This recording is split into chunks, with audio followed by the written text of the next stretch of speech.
Das erste Bewusstsein war nicht ein Geräusch, sondern eine Empfindung, die unnachgiebige Härte der Matratze unter der Hüfte, das leichte Stechen der Seegrasfasern, die durch den groben Wollstoff drangen. Ein langsamer, tiefer Atemzug neben mir, rhythmisch und schwer, sagte mir, dass mein Mann noch im Reich des Hypnos weilte. Ich lag still, die Augen geschlossen, und ließ die Dunkelheit des Raumes auf mich wirken, bevor ich sie mit Aktivität führen musste. Durch die dünne Wand aus Linsiegeln drang das leise, synchron Atmen der Kinder, ein zerbrechliches Geräusch wie das Rascheln von Olivenblättern. Aus der Ecke des Hauptraums kam ein fast unhörbares Knistern, das letzte Lebenszeichen der Asche im Herdbecken, ein trügerischer Glutrest, der Wärme versprach, aber nur Kälte bewahrte. Ich schob die grobe Wolldecke beiseite. Die Luft, die meinen Armen und Schultern begegnete, war feucht und kühl, durchtränkt vom nächtlichen Hauch des nahen Meeres. Meine Füße fanden den Lehmboden, dessen Oberfläche unter den nackten Sohlen uneben und staubig war, ein vertrautes, nüchternes Erwachen. Ich tastete mich zur kleinen Stehlampe aus gebranntem Ton, deren Docht in einem letzten Fünkchen Öl schwamm. Der Fürstin und der Stuhl lagen daneben, bereit.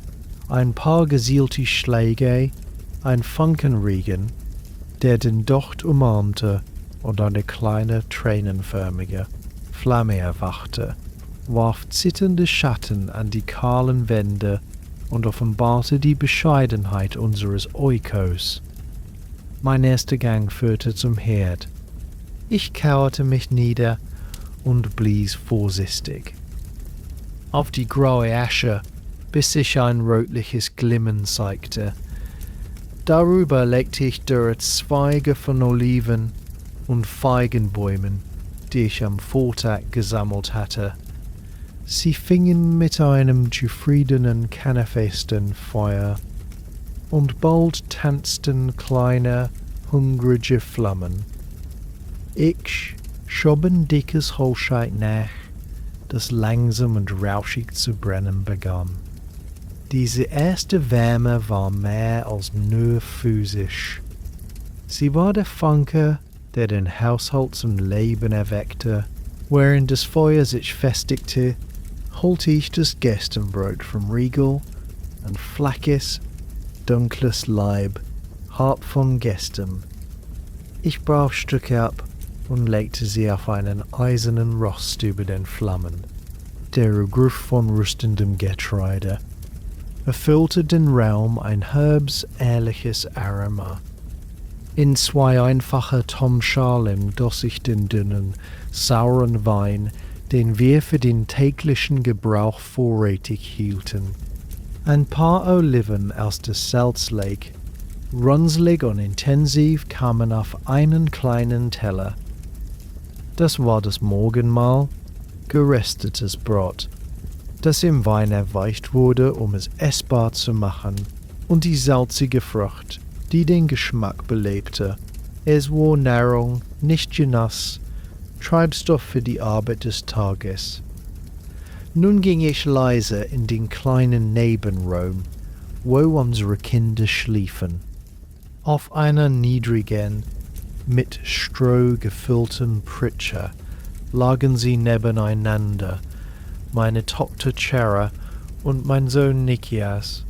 Ihre Gesichter im schwachen Licht der Öllampe waren entspannt, von Sorgen noch unberührt. Ich ließ meine Hand einen Moment auf Charas warmem Haar ruhen, bevor ich sie sanft weckte.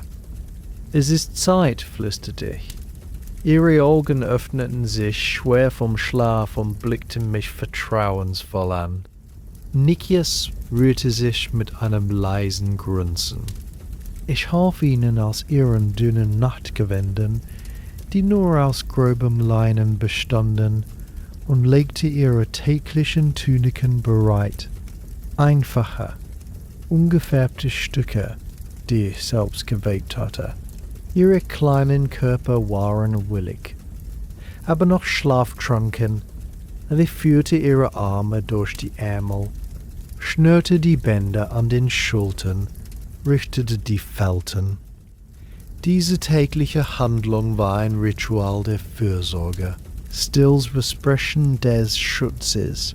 Während sie sich die Augen rieben und auf der Schlafmatte saßen, kehrte ich zum Herd zurück, um das Brot vom Rost zu nehmen. Die Familie versammelte sich. Mein Mann war nun aufgestanden, wusch sich grob Gesicht und Arme mit Wasser aus der kleinen Amphor. Wir setzten uns auf niedrige Hocker. Das Mahl wurde schweigend eingenommen, nur unterbrochen vom Kauen und dem Schlürfen des Weins. In dieser Stille des frühen Morgens, mit dem wachsenden Licht, das durch den Türspalt drang, überschatteten die Gedanken und die Erwartungen die Ruhe. Ich war die Krähe, die Herrin dieses Hauses. Meine Welt war begrenzt auf diese Mauern, den Innenhof und den Wegen zum Brunnen. Doch innerhalb dieser Grenzen war meine Verantwortung grenzenlos. Die Verwaltung des Woikos lastete auf meinen Schultern. Die Vorhaltung, die Kleidung, die Sauberkeit, die Betreuung der Haussklavin, die Planung der Mahlzeiten. Mit ihm muss der Markt oder der eigene kleine Garten, Hergarten. Jede Rolle winzig im Feuer. Jedes Stück gewebter Stoff, jede geflickte Tunika war ein Zeugnis meiner Arbeit. Und dann die Kinder. Meine Blicke wanderten zu Kara, die ihr Brot mit kleinen, sorgfältigen Bissen aß. Sie war 7 Jahre alt. Bald würde ihre Welt noch enger werden als meine. Meine Aufgabe war es, sie zur Bescheidenheit zu erziehen. So das. Sie musste lernen, ihren Blick gesenkt zu halten, leise zu sprechen, ihre Bewegungen zu zügeln. Ihre Hände, jetzt noch klein und ungeschickt, mussten die Kunst des Spinnens und Webens meistern, nicht zur Freude, sondern zur Notwendigkeit. Ein guter Webstuhl war die Mitgift einer tugendhaften Frau.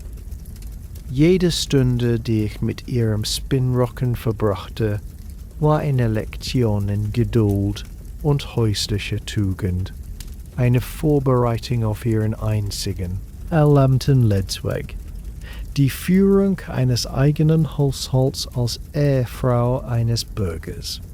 Mein Blick fiel auf Nikias, 5 Jahre alt, mit den ungestümen Augen seines Vaters. Für ihn waren die Erwartungen anders, aber nicht weniger dringlich. Bald würde er das Haus verlassen, um in die Welt der Männer einzutreten.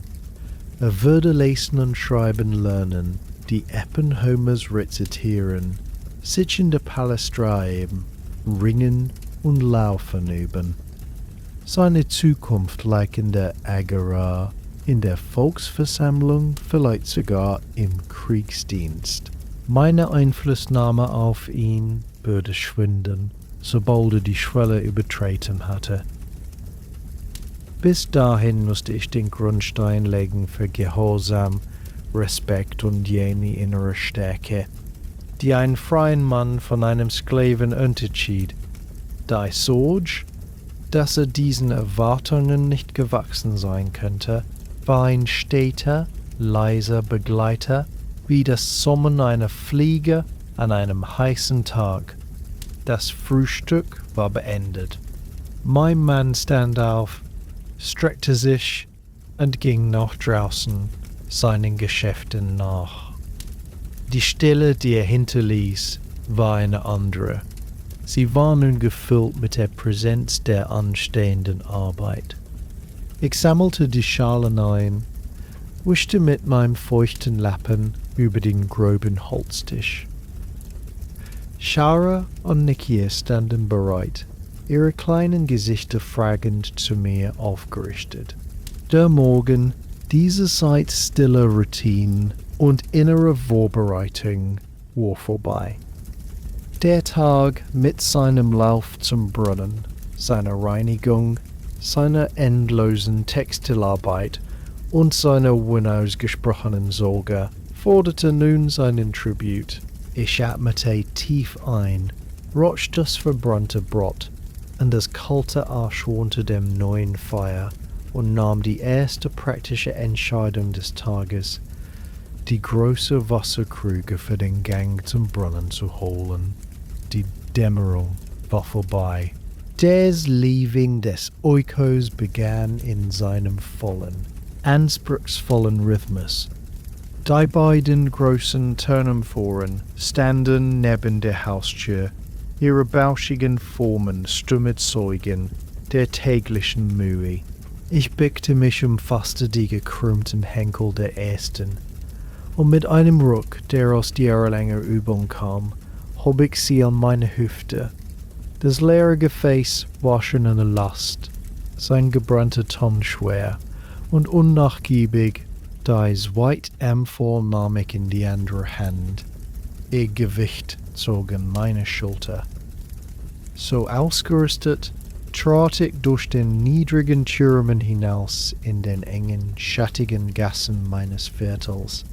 Die Morgensonne war noch schwach und warf lange, verteerte Schatten über die lehmbeputzten Hauswände.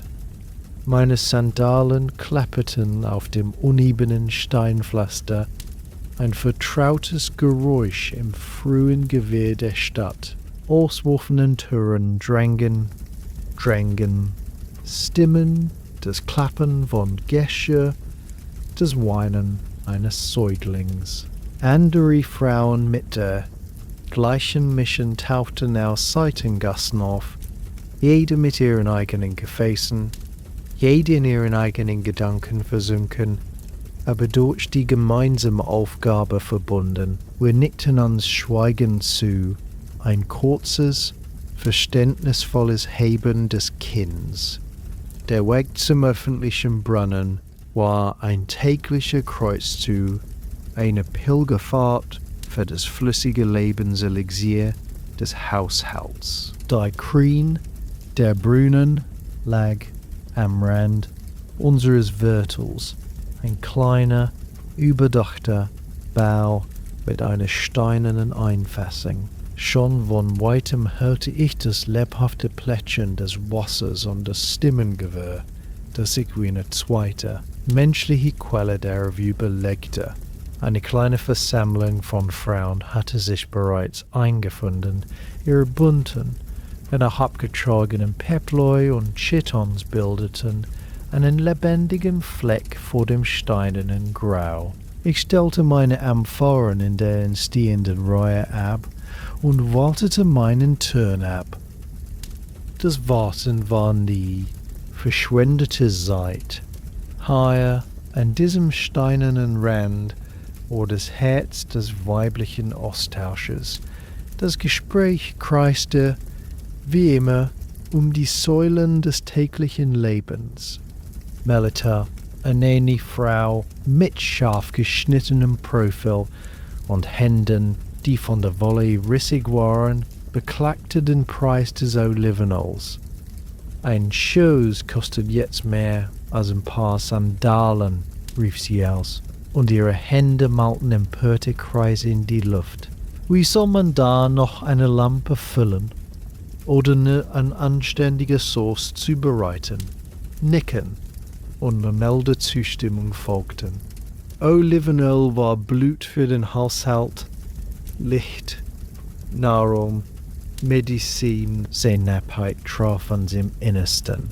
Dann munterte sich die Aufmerksamkeit der jungen Fille zu, die schüchtern am Rand stand, ihr Gesicht halb von ihrem Himmlischen verhüllt. Ihre Schwiegermutter, so ruhig geflüstert, sei ein Dämon der Kritik. Nichts, was Fille tat, war recht, das Brot war zu salzig oder zu fad, die Wolle zu grob versponnen, ihr Lachen zu laut. Die ältesten Frauen tauschten Blicke aus einer Mischung aus Mitgefühl und der stillen Genugtuung, diese besondere Prüfung selbst überstanden zu haben. Ratschläge wurden geflüstert, Geduld, kleine Geschenke, das scheinbare Einverständnis. Es war eine Lehre in der Navigation männlicher Autorität, die durch eine andere Frau ausgeübt wurde. Ein fröhlicheres Thema tauchte auf, die bevorstehenden Thesmophoreien. Für uns Frauen waren diese Feste zu Ehren der Demeter eine seltene Gelegenheit, aus dem Haus zu treten, gemeinsam zu campen, Rituale durchzuführen, die Männern verborgen blieben. Es gab ein aufgeregtes Geflüster über die Vorbereitungen, welche Speisen mitzubringen seien, welche alten Lieder gesungen würden. In diesen Tagen waren denn nicht nur Hüterinnen des Herdes, sondern Hüterinnen eines geheimen, uralten Wissens, das die Fruchtbarkeit der Erde und unserer eigenen Leiber sicherstellte. Ich lauschte, lächelte, hälte hin und wieder, trug eine kleine Bemerkung über das Backen des rituellen Brotes bei. Das Gespräch war ein Netz, das uns alle einfing, ein unsichtbares Gewebe aus Sorgen, Klatsch und solidarischem Verständnis, das fast so wichtig war wie das Wasser, das wir sammelten. Endlich war ich an der Reihe. Ich trat an den brünen Rand, wo klares, kühles Wasser aus einer bronzenen Röhre in das steinerne Becken plätscherte. Ich beugte mich vor, füllte meinen kleinen Schöpfeimer aus Holz und goss ihn langsam in der ersten der großen Krüge. Das Gerät des einströmenden Wassers war ein tiefes, gurgelndes Versprechen. Ich wiederholte die Bewegung wieder und wieder, bis der Tonbau schwer und voll war. Dann wechselte ich zur zweiten Amphore. Die Muskeln in meinem Rücken und meinen Armen spannten sich unter der zunehmenden Last. Ein Tropfen kühlen Wassers spritzte mir auf den Arm, eine flüchtige Erfrischung. Der Rückweg war eine ganz andere Prüfung. Jetzt zogen die vollen Amphoren mit der unerbittlichen Schwere der Erde an meinen Armen. Ich balancierte eine auf meiner Hüfte, gestützt durch einen gefalteten Stoff auf meiner Schulter, die andere in meiner gesenkten Hand. Mein Schritt verlangsamte sich, wurde vorsichtig, unbedacht. Jede Unebenheit im Pflaster war eine potenzielle Falle. Der Gedanke an einen Sturz, an den Welles des kostbaren Wassers und der noch kostbaren Amphoren ließ mich konzentriert und angespannt sein. Der kurze Weg dehnte sich zu einer beschwerlichen Wanderung. Und während ich ging, meine Augen auf den Boden vor meinen Füßen gerichtet, dachte ich an die praktische Seite der Mutterschaft, die in diesem schweren Wasser verkörpert war. Mutterschaft war nicht nur das Stillen in der Dunkelheit oder das Singen von Wiegenliedern. Sie war diese Last. Sie war die Gewissheit, dass genug Wasser da sein musste zum Kochen des Linseneintopfs, zum Reinigen der verschmierten Gesichter der Kinder, zum Waschen der Tuniken, die im Staub des Hofes spielten. Sie war die Sorge, dass der Vorrat nicht reichen könnte, dass ein Fieber mehr Waschlappen, mehr kühlende Umschläge fordern würde. Jeder Schluck mit dem Nikias seinen Durst löschte, jedes Händewaschen vor dem Mahl war durch diese mühsame Wanderung erkauft. Diese tägliche Schlepperei wurde das unsichtbare Fundament der Sauberkeit und Gesundheit. Ein stummer, körperlicher Akt der Fürsorge, der keine Worte brauchte, aber jeden Muskel forderte. Schweiß perlete auf meiner Stirn, als ich endlich meine eigene Türschwelle erreichte. Ich stellte die Amphoren mit einem erleichterten, dumpfen Klacken im Innenhof ab und richtete mich auf, eine Hand in den schmerzenden Rücken gestemmt. Für einen Moment stand ich einfach da und atmete durch, ließ die Anspannung aus den Schultern weichen. Das Wasser war da, der Haushalt konnte weiteratmen. Nun begann die nächste Phase. Ich holte den Reisigbissen aus der Ecke, ein Bündel dürre Zweige, mit einem Strick zusammengebunden. Ich begann in den Wohnräumen, fegte den angesammelten Staub und die kleinen Krümel vom Lehmboden zusammen, führte den Besen in langen, gewöhnten Bögen. Eine Wolke aus feinem Staub tanzte im Sonnenstreif, der durch die Türöffnung fiel. Dann nahm ich ein grobes Leinentuch, tauchte es in eine Schale mit dem frischen Brunnenwasser, rang es aus und ging in die Hocke, um den Boden abzuwischen. Das Tuch hinterließ dunkel, feuchte Bahnen auf dem hellen Lehm, die schnell wieder trockneten und einen sauberen, leichterdigen Geruch hinterließen. Diese Reinigung war mehr als nur Sauberkeit. Es war ein Akt der Ordnung, eine Zurückdrängung des Chaos, eine tägliche Erneuerung des heiligen Raumes, der uns beherbergte. Jeder giftige Winkel, jeder gewischte Fleck war ein stilles Gelübde. Dieses Haus, dieser Oikos, wird bestehen. Meine Hände, die eben noch das Gewicht des Wassers getragen hatten, brachten nun mit Biesen und Lappen eine andere Art von Schwere zum Verschwinden.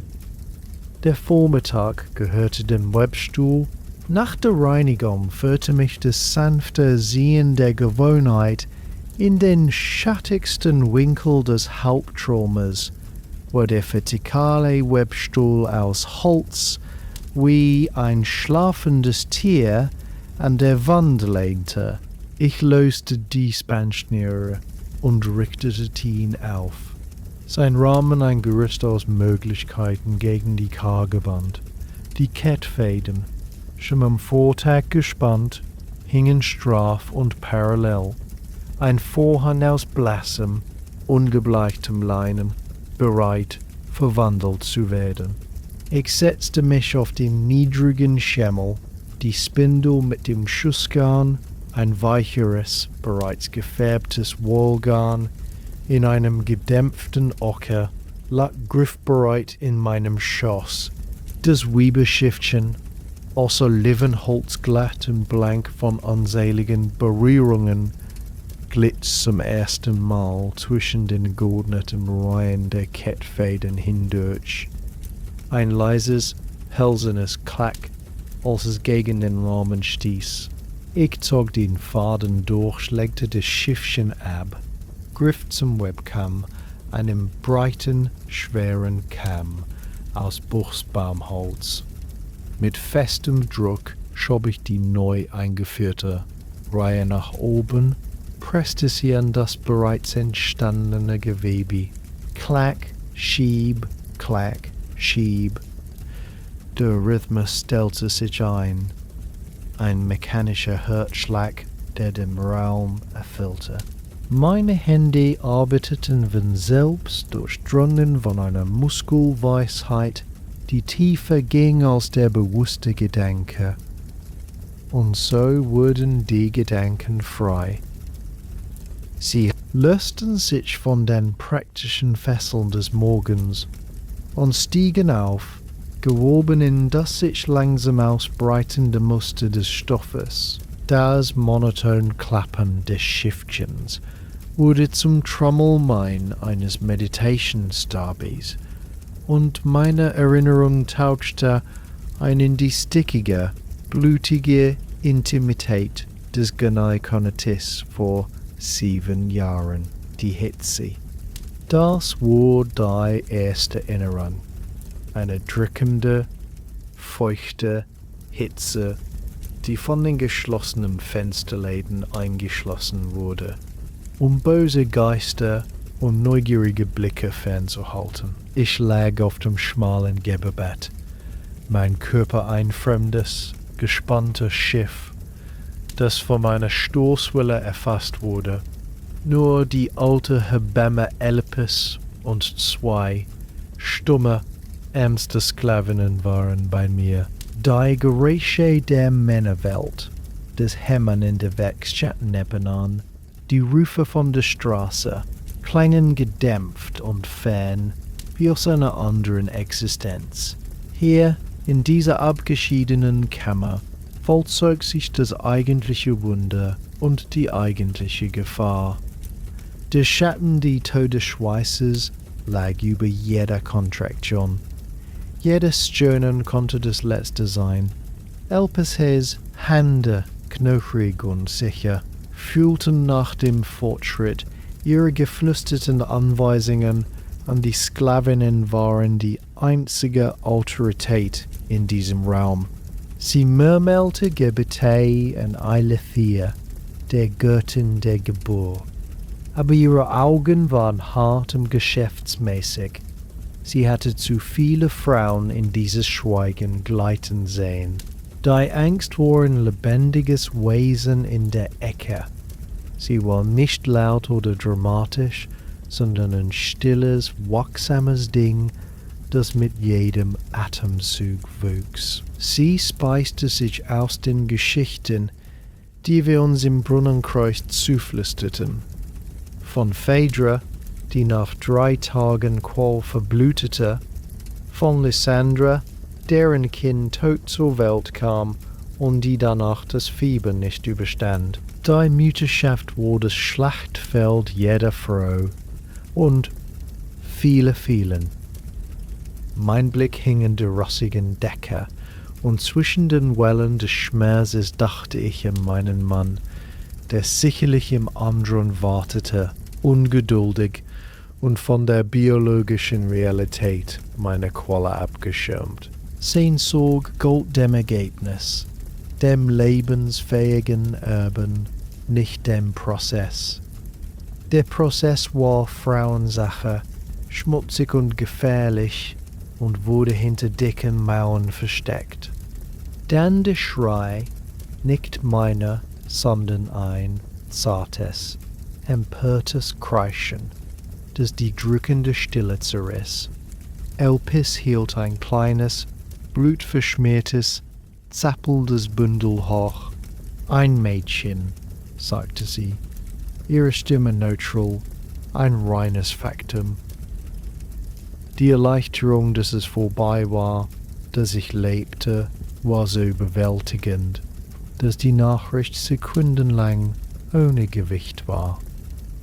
Ein Mädchen. Ich sah ihre winzigen, perfekten Hände, die nach nichts griffen. Die Sklavinnen wuschen sie mit warmem Wasser und Salz, rieben sie mit feinem Ölein und wickelten sie in weiche Tücher. Dann legte Elpis sie mir in die Armbeuge. Die Last war federleicht, die war mir unglaublich. Diese erste Berührung der Geräusche des Kopfes, süß und nach Blut, brannte sich in mich ein, in diese geschützten Bläse der Erschöpfung und des neuen Lebens gab es Nuren. Doch die Welt der Männer und ihrer Rituale wartete.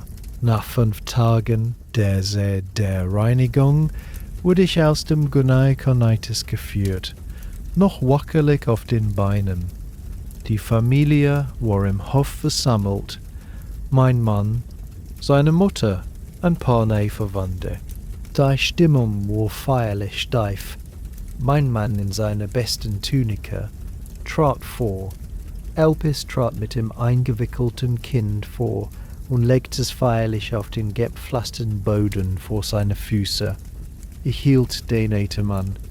Dies war die Amphidromie, das Herumtragen. Das Kind, das nackt auf dem kalten Stein lag, musste vom Hausherren aufgehoben werden, um symbolisch in die Familie aufgenommen zu werden.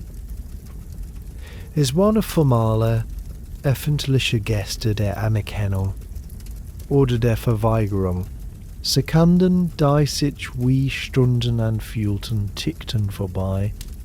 Ich starrte auf das winzige, weinende Bündel auf dem Boden, zwischen den Sandalen der Männer. Dann mit einer fast nachlässigen Bewegung beugte sich mein Mann vor, hob unsere Tochter hoch und trug sie einmal um den Herd, dem heiligen Zentrum des Hauses. Ein Murmeln der Zustimmung ging durch die kleine Versammlung. Sie war angenommen. Der kalte Schatten der Angst, der mich die ganze Schwangerschaft über begleitet hatte, wich endgültig einer anderen, sanfteren Sorge. Meine Hände arbeiteten unentwegt weiter am Webstuhl, der rockefarbenisches Faden zog ein sonniges Band durch das blasse Leinen der Kette. Das Muster, ein einfacher Körper, begann sich zu zeigen. Aber meine Gedanken blieben in dieser Erinnerung gefangen, in der Absurdität und Härte dieser Sitte, diese zärtlichste aller Ereignisse, diese achtreine, körperliche Schöpfung, musste durch eine kalte, patriarchale Geste besiegelt werden, bei der das Neugeborene wie eine Ware auf den Boden gelegt wurde.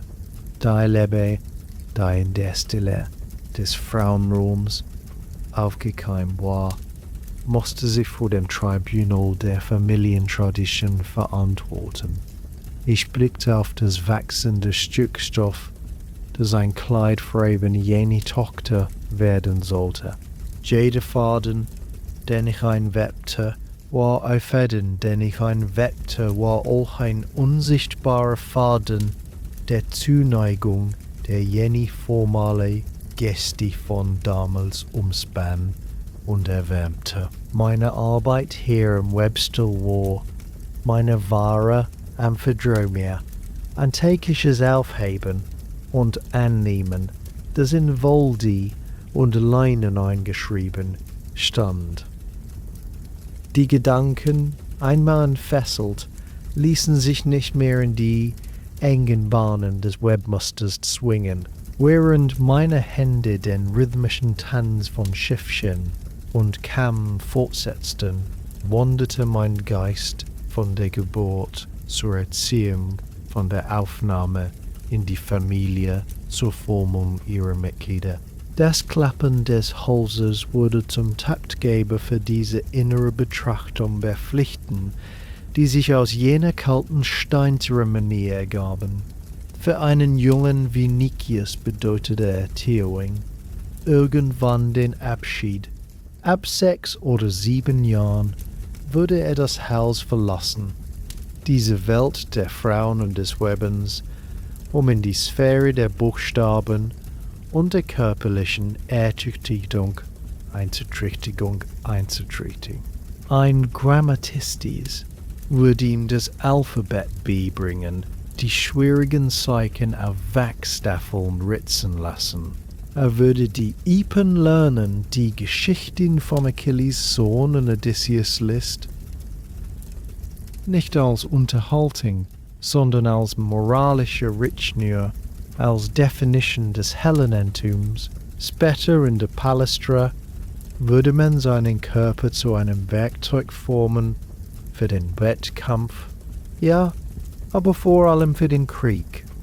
Seine Erziehung zielte darauf ab, ihn in die Gemeinschaft der freien Männer zu entlassen, in die Polis.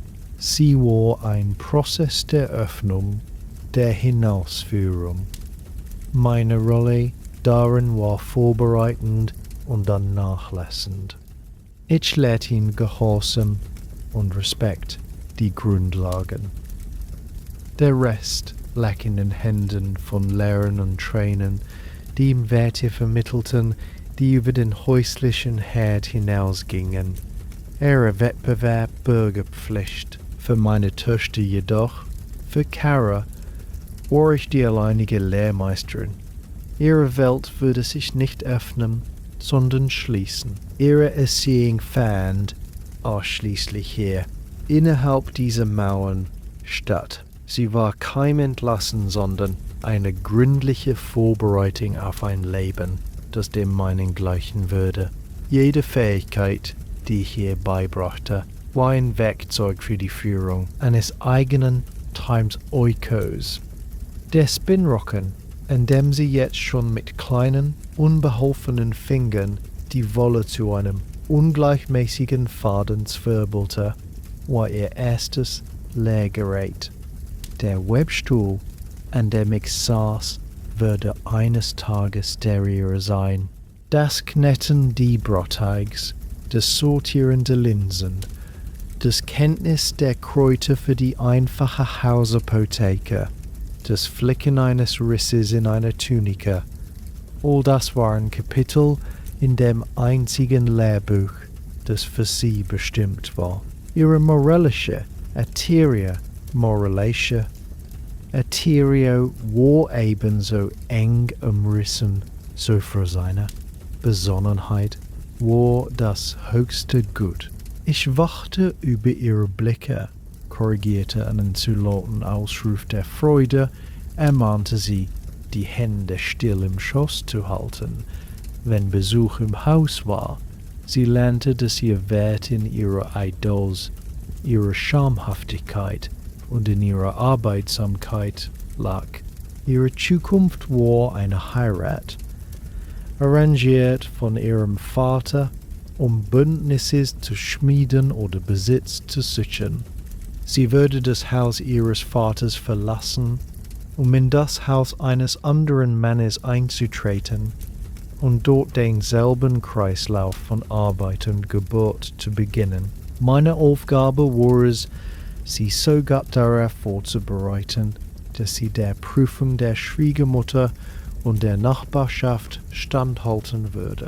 Ihre Mitgift würde nicht nur aus Münzen und ein paar Gefäßen bestehen, sondern aus ihrer nachweislichen Fähigkeit, Wolle zu einem gleichmäßigen Faden zu spinnen und einen feinen Stoff zu weben. Das Kleid, das unter meinen Händen entstand, war mehr als nur Kleidung. Es war ein Beweisstück meiner Lehre, ein schützendes Gewebe aus Fähigkeiten und Tugenden, das sie umhüllen sollte. Bei diesem Gedanken musste ich innerlich lächeln, ein trockenes, müdes Lächeln, das nur in meinem Geist existierte. Ich erinnerte mich an eine Bemerkung, die mein Mann einmal von einem seiner Freunde, einem Bewunderer der Philosophen, aufgeschnappt und mir mit einer Mischung aus Belustigung und Zustimmung weitererzählt hatte.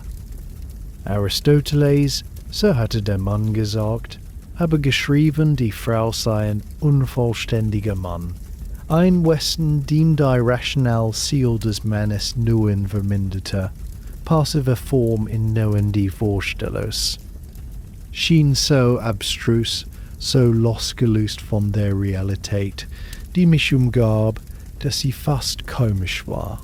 Ein unvollständiger Mann, meine Hände, die gerade den Schussfaden durch das komplexe Gitter der Kette führten, ein Gewebe schaffend, das Wärme spenden und schützen würde, waren die unvollständig. Der Geist, der den Wort und Getreid über den Winter kalkulierte, der die Stimmung des Mannes deuten, die Launen der Kinder lenken, das unsichtbare soziale Netz der Nachbarschaft pflegen musste, war der vermindert. Meine tägliche Arbeit bewies das glatte Gegenteil. Sie erforderte eine andere Art von Vernunft, eine praktische, vielschichtige, ununterbrochen tätige Intelligenz. Es war die Vernunft des Webbens, wo ein falscher Faden das ganze Stück ruinieren konnte. Die Vernunft des Haushalts, wo die Verschwendung eine Handvoll Oliven den Monatsplan durcheinander brachte. Die Vernunft der Erziehung, wo ein falsches Wort ein Mädchen für immer als leichtfertig brandmarken konnte. Diese Vernunft war nicht passiv.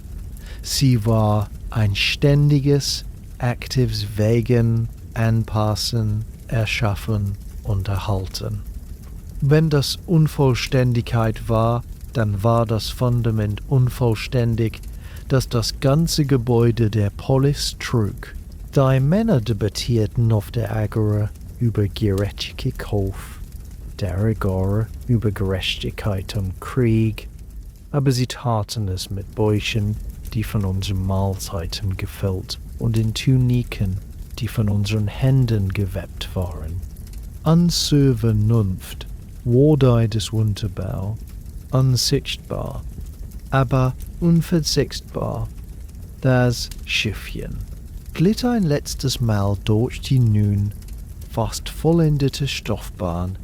Ich schlug den letzten Faden fest, trennte das Gewebe mit einem scharfen Messer von den oberen Kettfäden und ließ es schwer und weich in meinen Schoß fallen.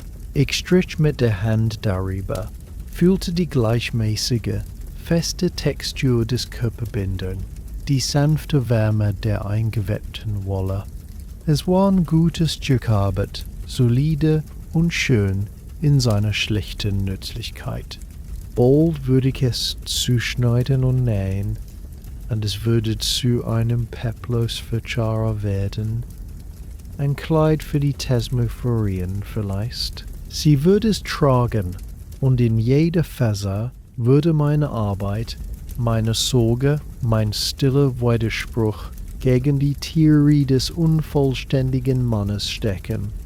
Es war ein praktisches Zeichen der Fürsorge, ja, aber auch ein stummes Manifest, ein Beweis, dass die Welt, die innerhalb dieser Mauern geschaffen und erhalten wurde, nicht vermindert, sondern gar komplett war, ein Kosmos in Miniatur, sondern ganz und gar komplett war, ein Kosmos in Miniatur, gewebt aus der unermüdlichen Vernunft weiblicher Hände.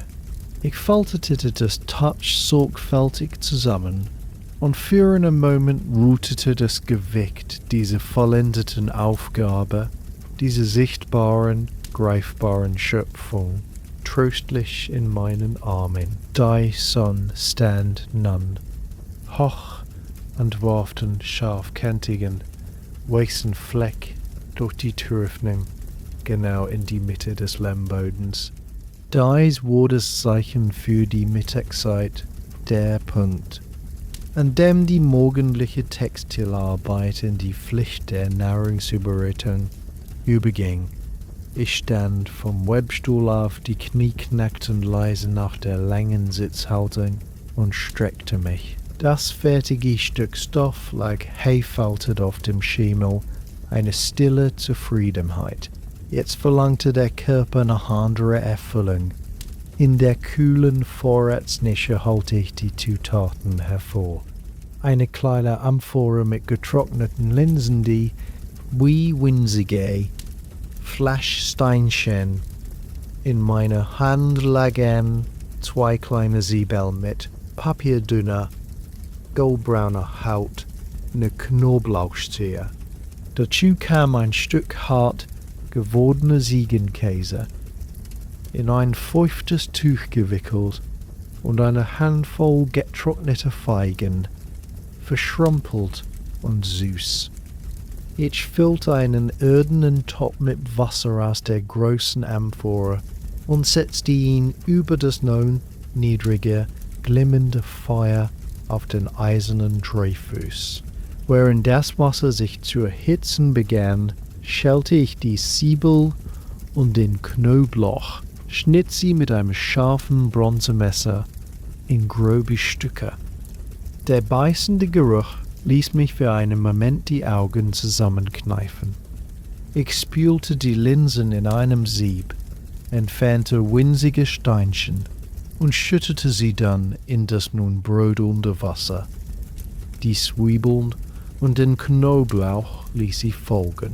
Ein Schuss Olivenöl, sparsam, denn der Vorrat war kostbar, glänzte für einen Augenblick auf der Oberfläche, bevor es sich mit dem brodelnden Wasser vermischte. Das war alles. Kein weiteren Gewürz, kein Fleisch.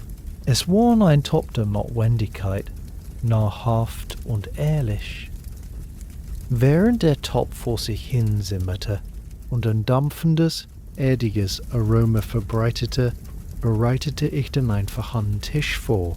Für meinen Mann und für den Fall, dass ein männlicher Gast vorbeikam, wurde ein kleiner, niedriger Tisch im anderen, dem Männerbereich neben dem Eingang, gerichtet.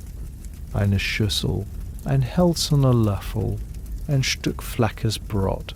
Für uns drei Frauen und Kinder würde das Mahl später in den inneren Räumen stattfinden. Die Trennung war unsichtbar, aber absolut. Eine Linie, die durch Gewohnheit und Sitte in den Boden des Hauses geätzt war. Als der Eintopf weich und dickflüssig war, schöpfte ich eine große Portion in die Schale meines Mannes. Ich trug sie zu ihm, wo im Schatten des Innenhofs Papieri durchsah, Aufzeichnungen über eine kleine Lieferung Olivenöl. Er nahm die Schale mit einem kurzen Nicken entgegen. Ohne aufzublicken, ich zog mich zurück, hinterließ ihn seine Mahlzeit und seine Gedankenwelt. Erst wenn er fertig war, konnte ich mit den Kindern essen. Diese Wartezeit war keine Demütigung, sondern eine natürliche Ordnung, so selbstverständlich wie die Tatsache, dass die Sonne die Erde erwärmte. Ich setzte mich auf meinen Schimmel am Herd, beobachtete die Kinder, die im Hof mit ein paar Kieselsteinen spielten, und wartete.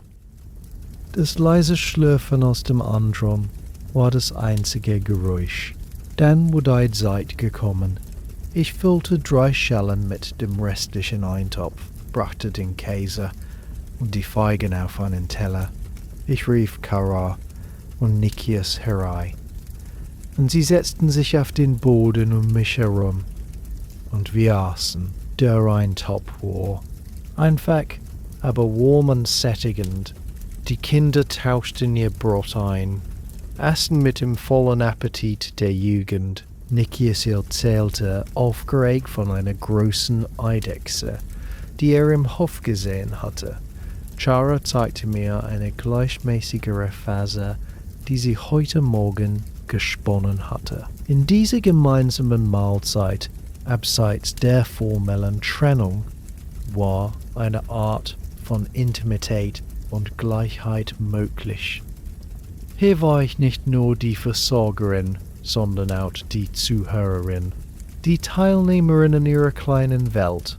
Nachdem die Schälen geleert und weggeräumt waren, kam ein Moment der Stille und der Pflicht gegenüber den Unsichtbaren.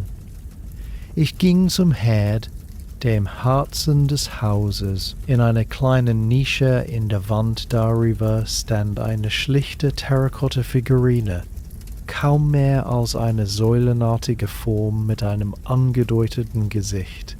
Hestia, die Göttin des Herdes, des Feuers und der häuslichen Stabilität. Vor ihr lag eine Fleischopferschale.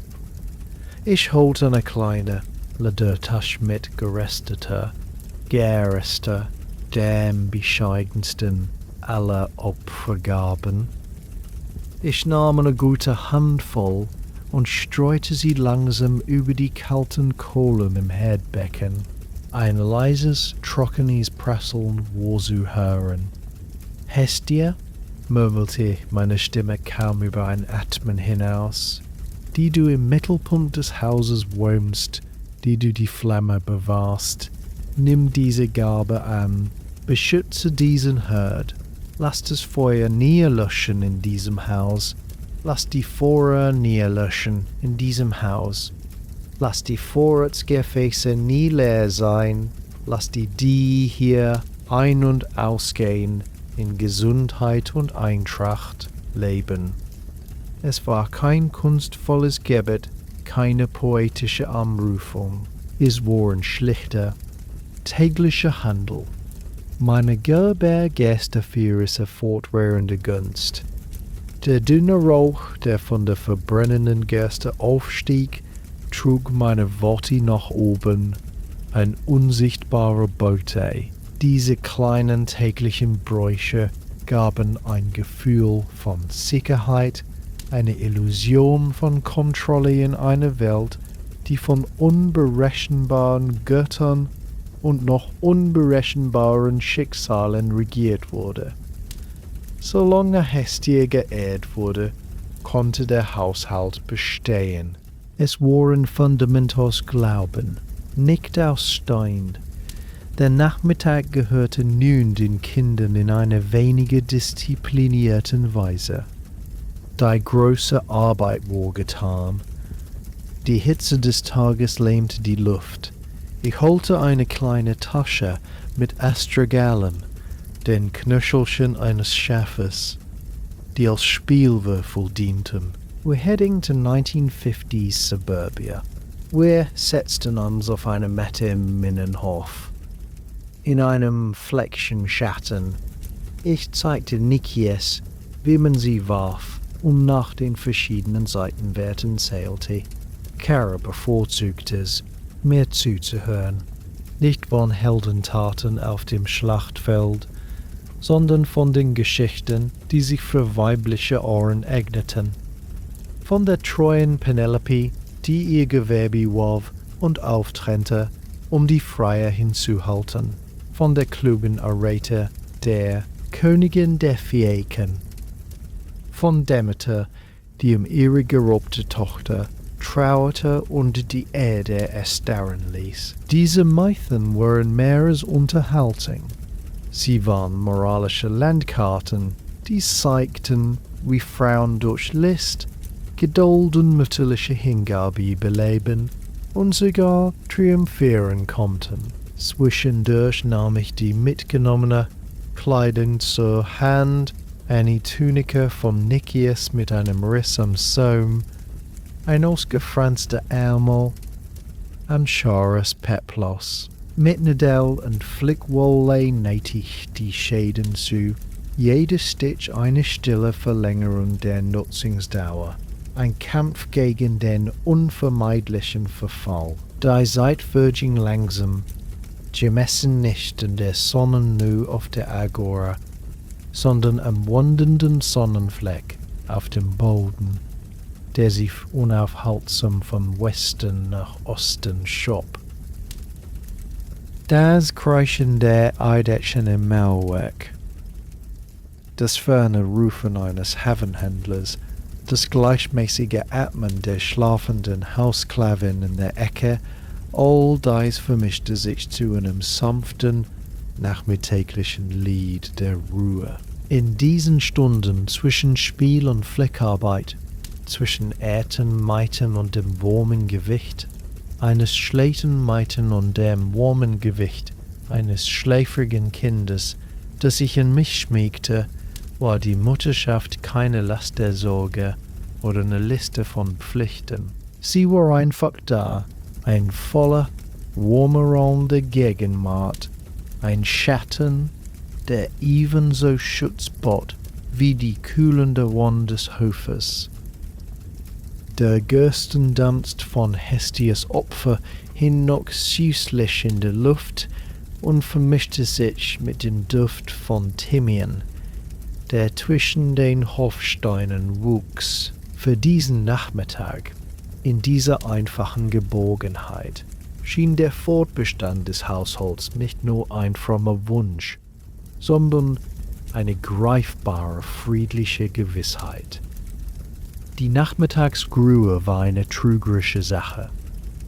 Die Kinder schliefen endlich. Nikias in einer Ecke auf einer Motti zusammendrollt. Chara mit dem Kopf auf meinem Schoß, bis auch ihre Atemzüge tief und regelmäßig geworden waren. Ich saß bewegungslos, um sie nicht zu wecken, und ließ die Stille auf mich eindringen. Doch mit der Stille kämen die Gedanken ungebetene Gäste, die sich tagsüber hinter der Maske der Tätigkeit versteckt hatten und nun in der Untätigkeit hervorkrochen. Sie sammelten sich in den Schatten, die die Säulen des Innen auf, warfen lange, verzerrte Finger der Besorgnis, die über den gepflasterten Boden krochen. Die größte Angst, die sich in meiner Brust einnistete, war nicht die ferne Sorge um Krieg oder die schwankenden Launen der Politik. Auf der Piniere, sie war näher, häuslicher, tödlicher, sie war die Angst vor Krankheit. Ein einfaches Fieber, das in der Nacht begann, ein heftiger Durchfall, ein Husten, der sich in der Brust festfraß, und innerhalb von Tagen konnte ein Kind dahingerafft sein, sein kleiner Körper von einem unsichtbaren Feuer verzehrt. Die Medizin, die uns zur Verfügung stand, war ein fragiles Netz aus Halbwissen und Hoffnung. Es war eine Mischung aus bitteren Korteties, die nach Erde und Gallenschleim schmeckten, aus Amuletten mit eingeritzten Beschwörungsformen, die in den Hals getragen wurden, und aus inbrünstigen, flehenden Gebeten zu Asklepios, dem Heiligott, in seinem fernen Heiligtum. Wenn das Fieber trotzdem stieg, blieb nur das Warten und das Kühlen der Stirn mit nassen Tüchern, während die Seele des Kindes auf einer schmalen Klinge zwischen dieser Welt und der nächsten balancierte. Mein Geist malte mir unwillkürlich das Bild vor, das ich nie vergessen konnte. Das schmale, unauffällige Grab eines Nachbarkindes am Rande des Kermameikos, des Töpferviertels, das auch als Friedhof diente. Nur eine kleine, schlichte Lekyphos, ein Gefäß, markierte die Stelle mit einem einfachen Bandmuster bemalt. Kein Name, kein Epigramm. Die Erde darüber war noch frisch und locker gewesen. Die Mutter, eine sonst so liebhafte Frau namens Danae, war wochenlang wie ein Schatten umhergegangen. Ihre Augen hohl, ihre Hände immer in Bewegung, als suchten sie etwas, das sie nicht mehr halten konnten. Dieses schmale Streifen Erde war das stumme Ende aller Lieder, aller gesponnenen Fäden, aller Hoffnungen auf eine Rat. War die letzte, erschreckend einfache Wahrheit unserer Mutterschaft. Das alles, was wir aufbauten, auf einem Fundament aus brüchigem Ton stand. Neben dieser urtümlichen Angst vor dem physischen Verlust lauerte eine andere, subtile, aber ebenso nagende Sorge, das soziale Urteil.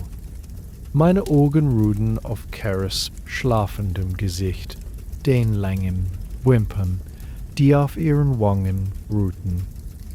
Würde sie es fleißig und keusch genug gelten, um eine gute Heirat zu machen?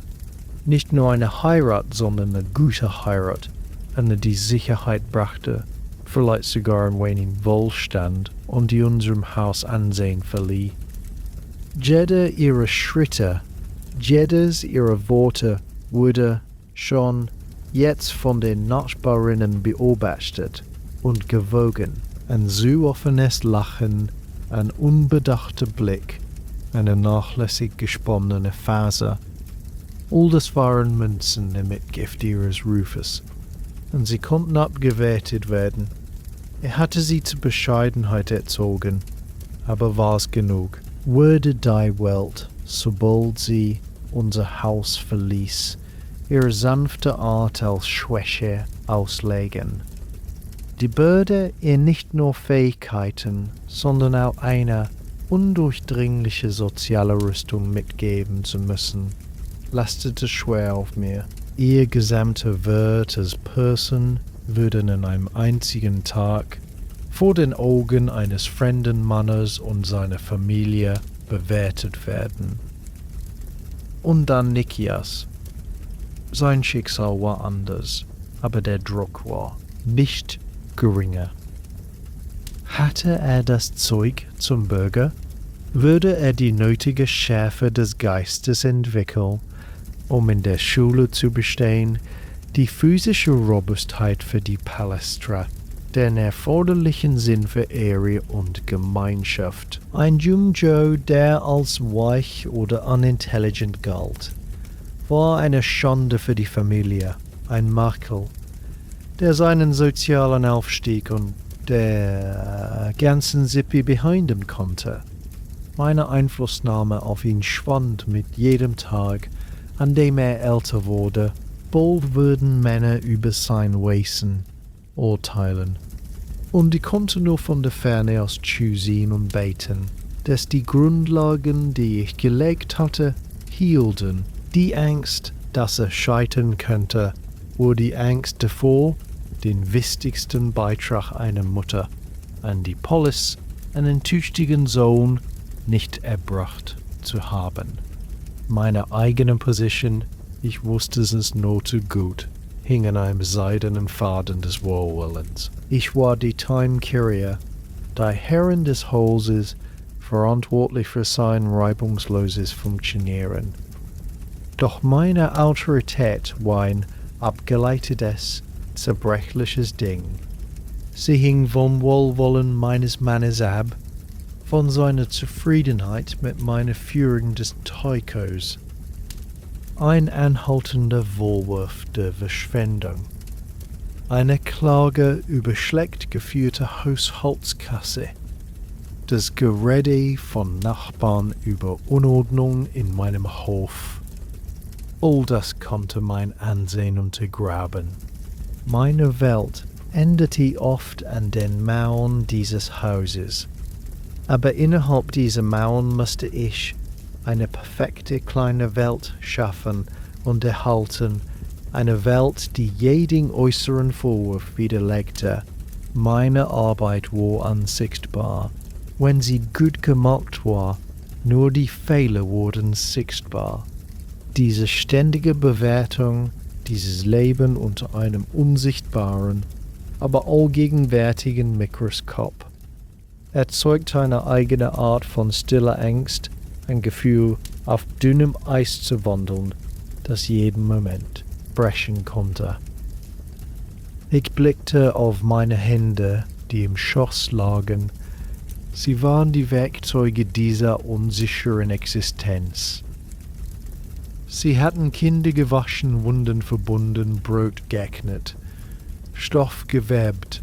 Sie hatten die kalte Stirn des Nachbarkindes in der toten Wachkindes, in der toten Wache berührt und die warme Wange meiner eigenen Tochter gestreichelt. In ihren Linien und Schwielen war die ganze widersprüchliche Last meiner Rolle eingeschrieben.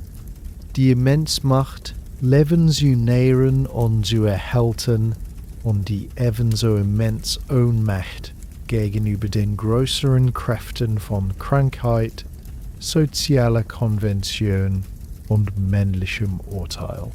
Die Schatten der Säulen waren nun lang geworden, sie reichten bis zu meinen Füßen.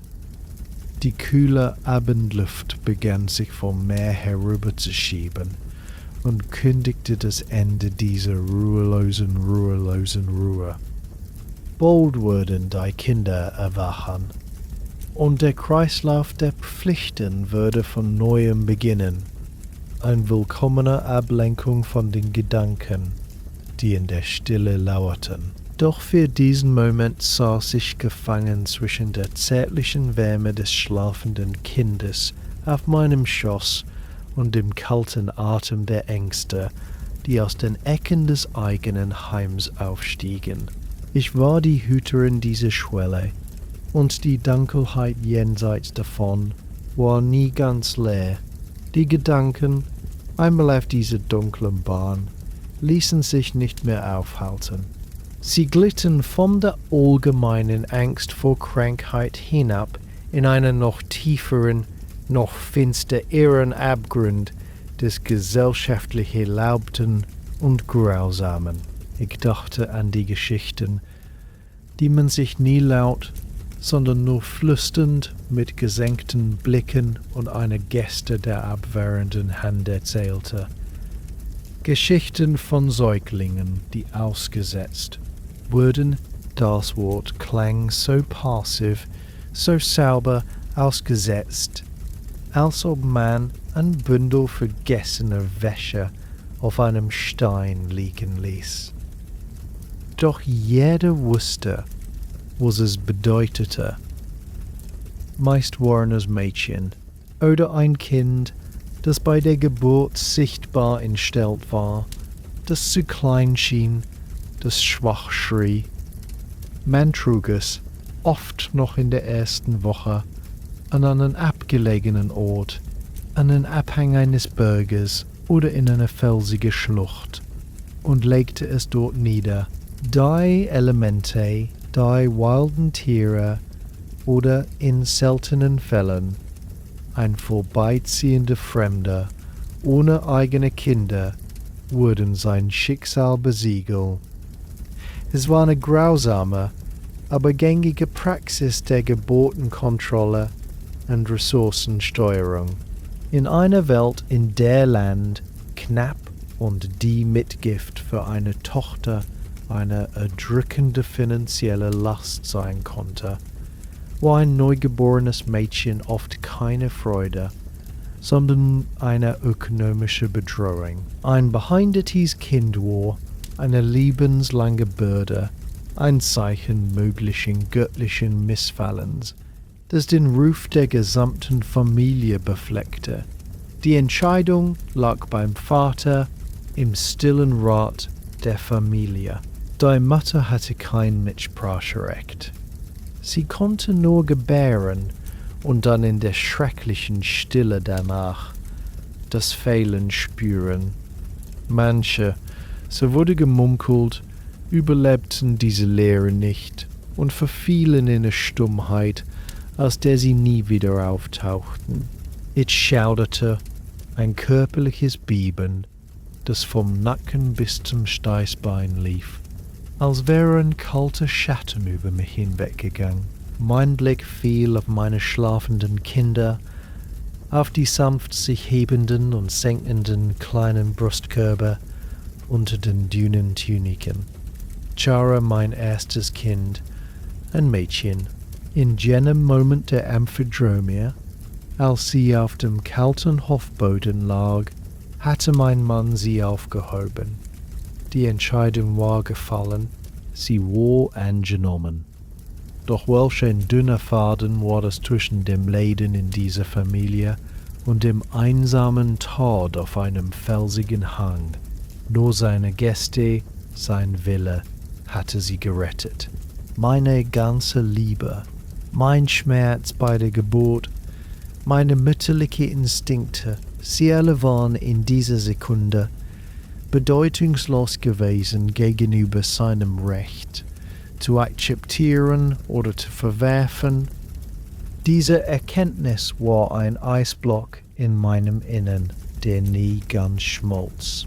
Meine Mutterschaft, so spürte ich in diesen dunklen Nachmittagsstunden, war auch ein ständiges, quälendes Wägen zwischen reiner, überwältigender Zuneigung und der harten, unpersönlichen Notwendigkeit, die der Oikos und die Polischner, ich liebte meine Kinder mit einer animalischen Intensität, die mich nachts aufschrecken ließ, wenn sie husteten.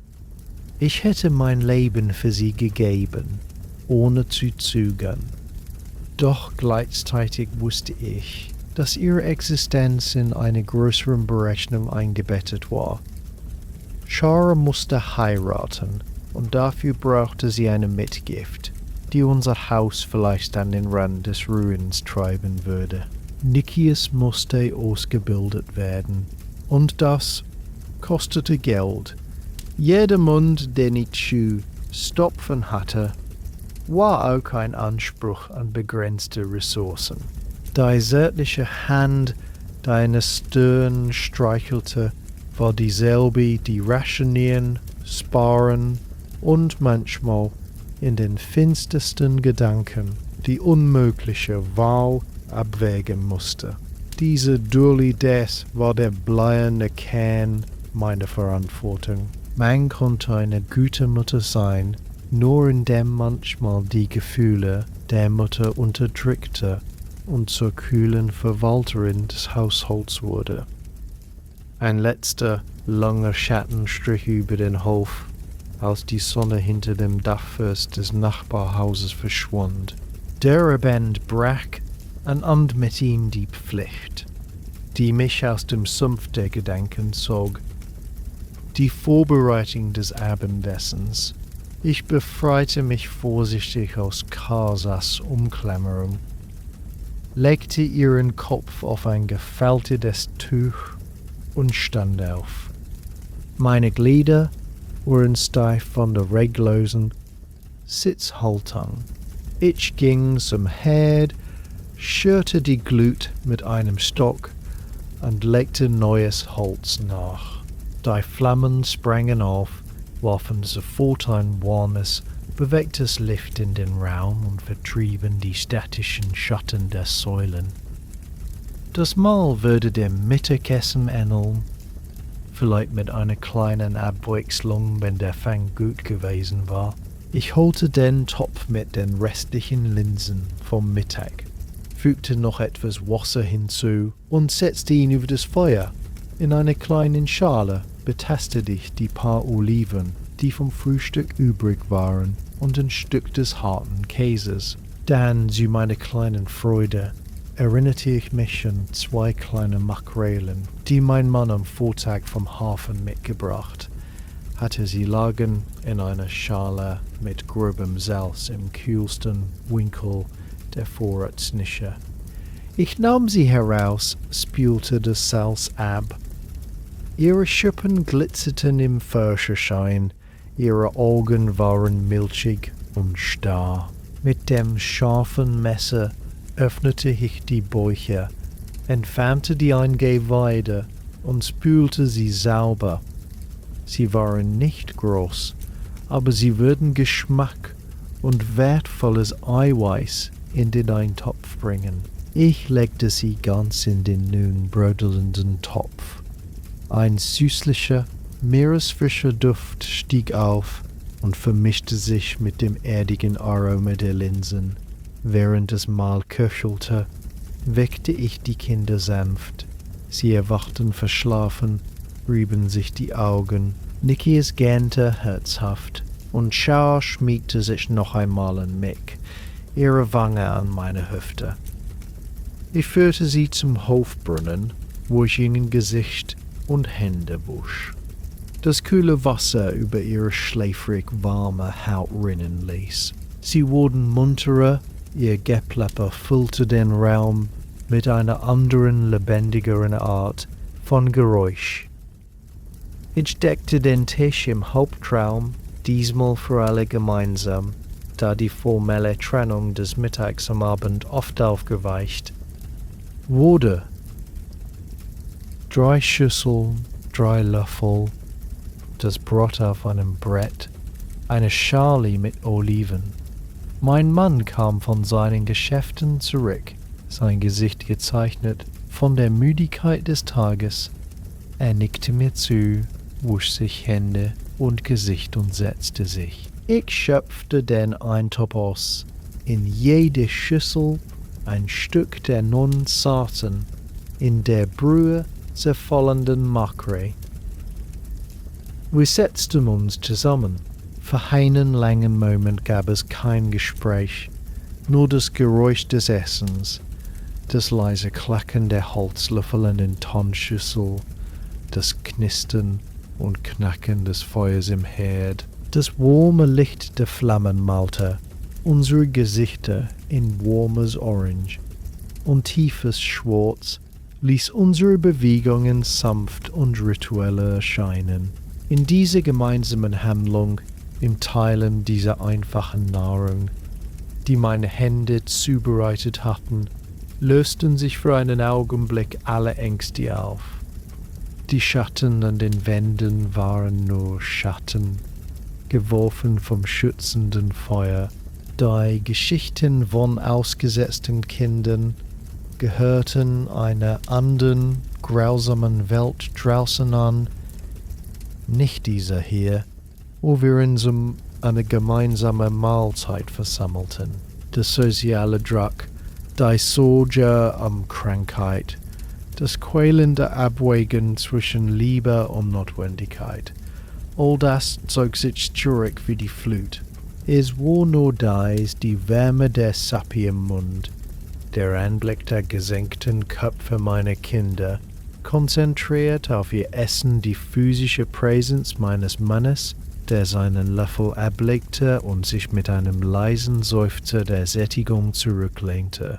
Die Mutterschaft, so fühlte ich in diesem friedlichen, flüchtigen Augenblick, war nicht nur das Wägen und die Angst, sie war auch das Schaffen und Bewahren dieser kleinen Insel des Friedens am Ende des Tages.